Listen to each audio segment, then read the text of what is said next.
ഇന്നത്തെ നമ്മുടെ ഐറ്റം സിലോപ്പിയൻ നിർത്തി പൊരിച്ചാണ് കേട്ടോ. മുളക് പൊടി, മഞ്ഞൾപ്പൊടി, മസാലപ്പൊടി, കുരുമുളക് പൊടി, ഉപ്പ്, ഇച്ചിരി വെളിച്ചെണ്ണ ഇവന്മാരെല്ലാം കൂടെ ചേർത്ത് അങ്ങോട്ട് സെറ്റാക്കി അങ്ങോട്ട് തേച്ച് പിടിപ്പിച്ച് അങ്ങോട്ട് ഒരു 10 മിനിറ്റ് വെച്ച ശേഷം ലേശം നാരങ്ങാ നീരും കൂടെ ഒഴിച്ചങ്ങോട്ട് വെക്കുക. വെച്ച് കഴിഞ്ഞാൽ ഒരു അല്പം എണ്ണ അങ്ങോട്ട് ചൂടാക്കിയിട്ട് അങ്ങോട്ട് ഇട്ട് കൊടുക്കുമ്പോൾ പളപളാന്നും പറഞ്ഞൊരു തിളക്കലുണ്ട്.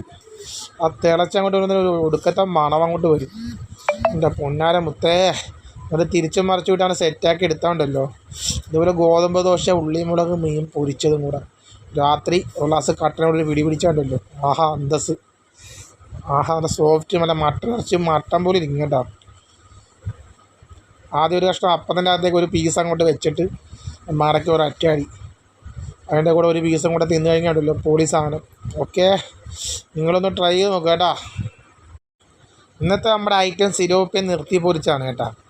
മുളക് പൊടി, മഞ്ഞൾപ്പൊടി, മസാലപ്പൊടി, കുരുമുളക് പൊടി, ഉപ്പ്, ഇച്ചിരി വെളിച്ചെണ്ണ ഇവന്മാരെല്ലാം കൂടെ ചേർത്ത് അങ്ങോട്ട് സെറ്റാക്കി അങ്ങോട്ട് തേച്ച് പിടിപ്പിച്ച് അങ്ങോട്ട് ഒരു 10 മിനിറ്റ് വെച്ച ശേഷം ലേശം നാരങ്ങാ നീരും കൂടെ ഒഴിച്ചങ്ങോട്ട് വെക്കുക. വെച്ച് കഴിഞ്ഞാൽ ഒരു അല്പം എണ്ണ അങ്ങോട്ട് ചൂടാക്കിയിട്ട് അങ്ങോട്ട് ഇട്ട് കൊടുക്കുമ്പോൾ പളപളാന്നും പറഞ്ഞൊരു തിളക്കലുണ്ട്. ആ തിളച്ചങ്ങോട്ട് വരുന്ന ഒരു ഒടുക്കത്തെ മണം അങ്ങോട്ട് വരും. എൻ്റെ പൊന്നാര മുത്തേ, അത് തിരിച്ചും മറിച്ചു വിട്ടാണ് സെറ്റാക്കി എടുത്താണ്ടല്ലോ. ഇതുപോലെ ഗോതമ്പ് ദോശ, ഉള്ളിമുളക്, മീൻ പൊരിച്ചതും കൂടെ രാത്രി ഒരു ഗ്ലാസ് കട്ടനോട് പിടി പിടിച്ചാണ്ടല്ലോ. ആഹാ അന്തസ്, ആഹാ നല്ല സോഫ്റ്റ്, നല്ല മട്ടൻ ഇറച്ചി മട്ടൻ പോലെ ഇരിക്കും കേട്ടോ. ആദ്യം ഒരു കഷ്ണം അപ്പത്തിൻ്റെ അകത്തേക്ക് ഒരു പീസ് അങ്ങോട്ട് വെച്ചിട്ട് മടക്കി ഒരു അറ്റാടി അതിൻ്റെ കൂടെ ഒരു പീസും കൂടെ തിന്നു കഴിഞ്ഞാണ്ടല്ലോ പൊളി സാധനം. ഓക്കെ, നിങ്ങളൊന്ന് ട്രൈ ചെയ്ത് നോക്കുക കേട്ടോ.